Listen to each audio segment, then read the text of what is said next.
A months-long siege at the abandoned Stilfontein mine in South Africa has culminated in tragedy, leaving at least 78 illegal miners dead, rights groups allege. The miners, trapped underground without adequate food or water for weeks, reportedly succumbed to starvation, dehydration, and desperation. As authorities celebrate the conclusion of a highly controversial rescue operation, the question on everyone's mind is, did the South African government's actions, or lack thereof, amount to a deliberate massacre?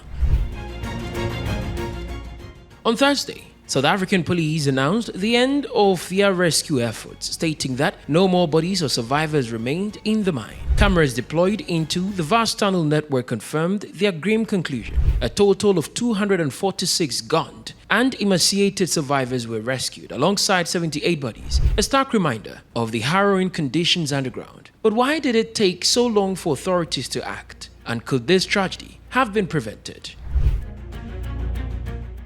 Since September, hundreds of miners known locally as Zama-Zamas were believed to be holed up in the Stilfontein mine. Police surrounded the area, cutting off supplies in an operation that officials claimed was intended to smoke them out. The miners, desperate and trapped in the maze-like tunnels, faced an agonizing choice: risk emerging to certain arrest or stay underground without food. Could a siege strategy that weaponized starvation ever be justified?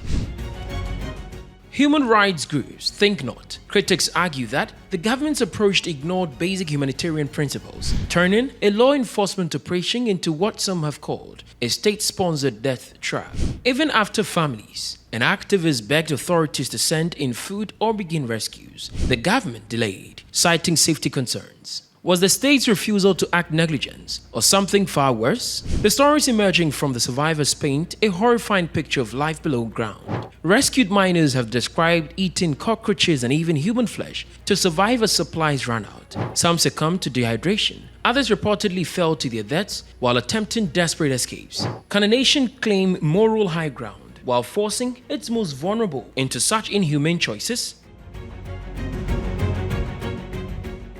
Rights groups have labeled the crisis a humanitarian disaster, accusing the government of knowing the miners' dire condition and yet refusing to act. The MACUA, Mining Affected Communities United in Action, has gone so far as to call it a genocide, alleging that authorities calculatedly used starvation to force the miners out. If true, what does this say about South Africa's commitment to human rights?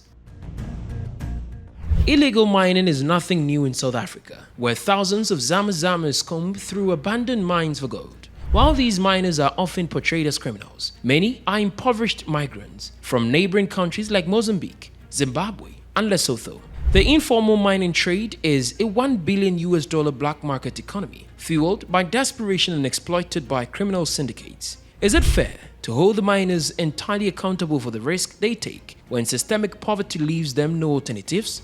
Authorities have long maintained that illegal mining is a danger to national security. The Stilfontein operation, part of a broader crackdown called Close the Hole, sought to close off mine shaft and cut off supplies to force miners to the surface. But in the Stilfontein case, police reportedly underestimated the scale of the crisis, claiming miners could simply exit through other shafts, an assertion activists say was not grounded in reality. Could the deaths have been avoided if officials had shown greater urgency or empathy? South African police have deflected blame, insisting that the responsibility lies with the criminal syndicates behind illegal mining. The kingpins, those that are behind these operations, are the ones that should be held accountable, said police spokesperson Athlende Mathe. Officials also pointed fingers at the Buffelsfontein gold mine, the company that owns the rights to the Stilfontein site, accusing it of failing to secure the mine. But can the government shirk accountability for deaths that occurred under its watch? Even after videos of dead bodies in the mine surfaced in January, it took weeks of court battles for a judge to order a full-scale rescue operation. By then, it was too late for many. Activists argue that the state's response was not just slow, but deliberately obstructive, with officials reportedly deploying delayed tactics to avoid intervention. If the courts hadn't stepped in, how many more would have died? For the families of the deceased, the tragedy is far from over. Many are still searching for missing loved ones, holding on to hope that their bodies might be recovered. Community members who had been pleading for help since September now say their trust in the government has been irreparably shattered. How can a nation heal when his own citizens feel abandoned by the very institutions meant to protect them. Jessica Lawrence of Lawyers for Human Rights summed up the outrage, stating, "We cannot become a society where we allow police officers to facilitate the starvation and dehydration of people, regardless of whatever activities they are doing underground. But is South Africa already that society?" The Stilfontein tragedy raises profound ethical questions about the role of the state in protecting human life. While illegal mining is undoubtedly a complex issue, does it justify policies that effectively starve people to death?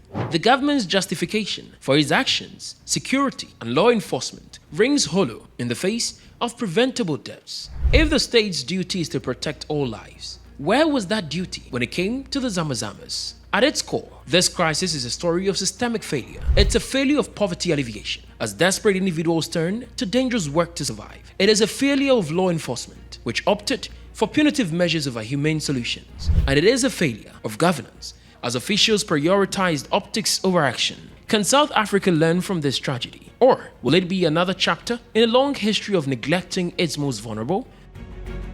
The deaths at Stilfontein are not just a tragedy. They are an indictment of South Africa's moral compass. Whether through negligence or intent, the government allowed 78 people to die in conditions no human should ever endure. The Zamazamas may have been illegal miners, but they were also human beings, deserving of dignity and life. As a nation grapples with this dark chapter, one question lingers. How many more lives must be lost before South Africa confronts the systemic issues at the heart of this crisis? If the Stilfontein mine was a battlefield, then its casualties are a stark reminder that the war against poverty and inequality is far from over. Will South Africa rise to the challenge, or let history repeat itself?